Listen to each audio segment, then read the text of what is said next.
So in Chapter 2, we're going to take a look at the principles behind microscopy and staining, and both of these are really important for microbiology because we want to be able to look at cells that are out there that are not visible to the naked eye.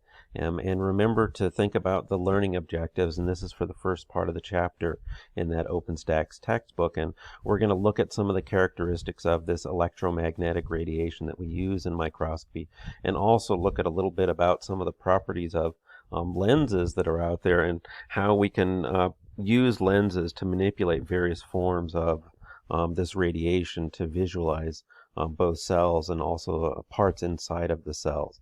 And so if we look at some of the properties of light here, we're looking at a form of radiation. Things that we're used to seeing are light waves out there, but I do want to point out there are other forms of radiation out there.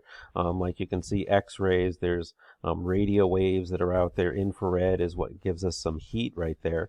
And these waves that we see with these different particles that are out there that are summarized up here, they make characteristic patterns as they travel through space, and we can use these different shapes and lengths of the patterns to identify the different forms of radiation that's out there. And we can look at the wavelength over here as this distance between one peak and the other peak right there, and then look at this in terms of the distance that this wave is repeating its shape right there. We can also look at things like the amplitude, the height of this peak, or even the depth of the trough there, and use that wavelength, amplitude, and also frequency, which is really the rate of vibration that's going on there.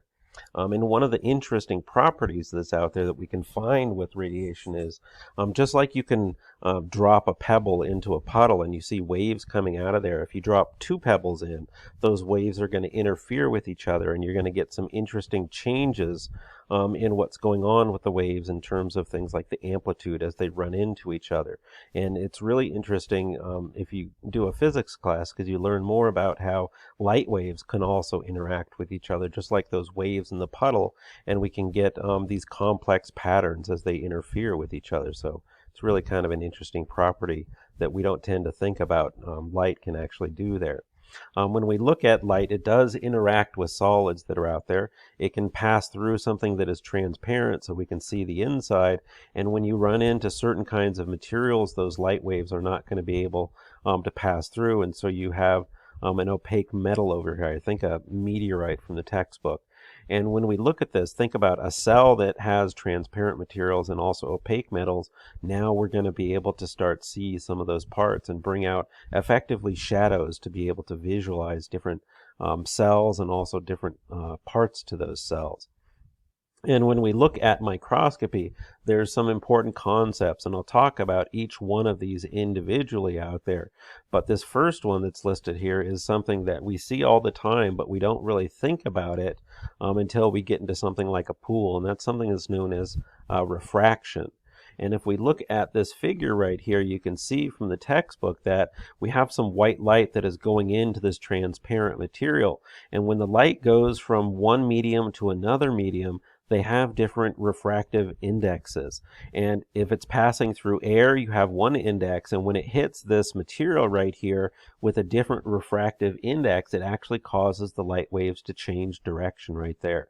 And then they're actually coming out of this, and you can see the angle on the entering light and the light that's reflected is actually the same. So there's some interesting properties going on there, and we can see this kind of stuff going on when we look at a prism, and it is bending white light, and that's how we can get that rainbow of colors, because that light and those different wavelengths of light are being bent different amounts, and so it spreads out the light.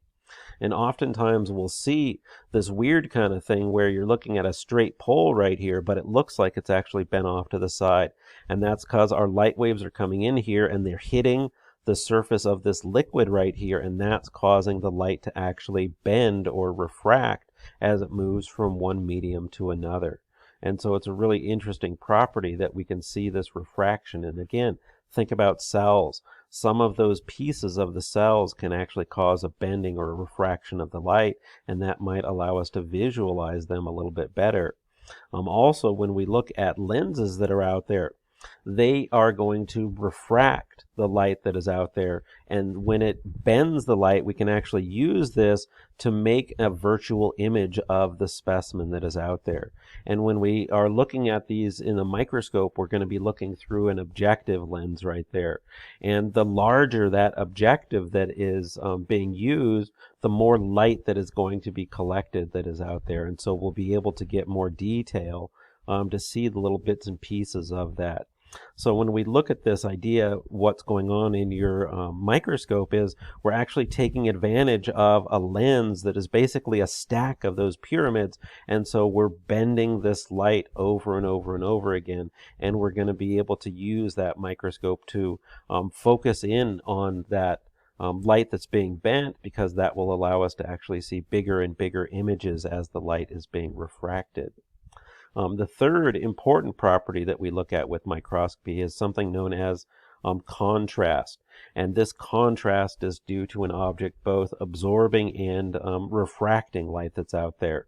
And when you look at white light as all colors that are out there, and when we're looking at something like this blue right here, this is actually the light that's being reflected. And so that blue color is absorbing all those other wavelengths of light that's out there.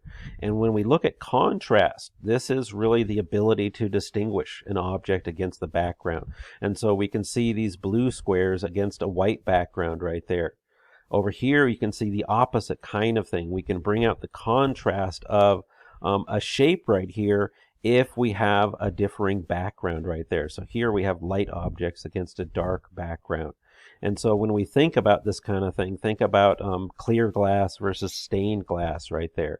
That allows us to see the different pieces of the glass that is there. And then put that in context of cells. When you're looking at cells that are out there, they tend to be transparent because they're mostly made of water. We're talking 70 to 90% water in a cell, and that is not going to have the ability to contrast against a bright background. But when we add stain to cells, or if they have pigments, now we're going to be able to see them against a bright background because there is contrast that is there. The last sort of property that we can look at with microscopy that's really important is the ability to distinguish objects as separate. And this is what's known as resolution. And so over here, we've got three objects that are really close together, and we've got a wave of light that's coming along. And in order to see these objects as separate, this light has to be able to pass between those. And that's going to allow you to distinguish them as separate entities there. And so when we look at this property here, if you look at this and think about, if this light is not able to go in between those little pieces, it's going to appear as a single object. But if your light passes in between them, now we can visualize them as separate entities that are out there. And so go back and think about that original figure I showed you with the wavelengths of light. If you have shorter wavelengths, you actually get higher resolution. And if you have longer wavelengths, you have lower resolution. So when we look at this with the optical microscopy, where we're using these visible lights, we tend to get better resolution on the ultraviolet side of that rather than the red side, which is next to the infrared part of the spectrum right there. We just get less resolution just by changing the type of light that you're using.